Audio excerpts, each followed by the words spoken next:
Here, three ratios are equal and we have to prove each of these three ratios is equal to the ratio we have over here.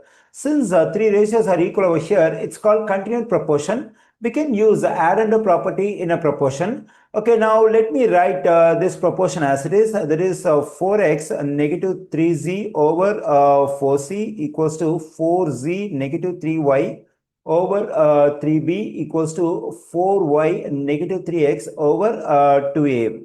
Okay, now let's use add under property. Add under property means we have to add the first terms of all the three ratios. Let me do it. Then we have 4x negative 3z, positive 4z negative 3y, positive 4y negative 3x.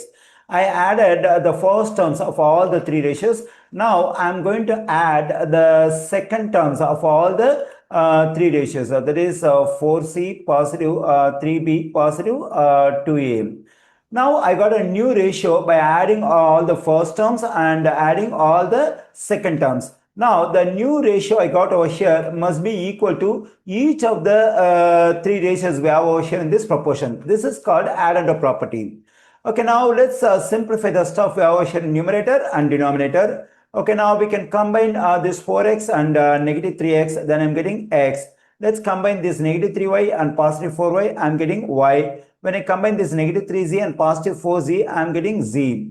Okay, here we can write the term containing a at first, 2a, then we can write this term containing b, 3b, then at last we can write 4c. Okay, when I simplify this one, I am getting x positive, y positive, z over 2a positive, 3b positive, 4c. And this is equal to each of the three ratios we have over here. Now we have proved this is equal to each of the three ratios given in the proportion.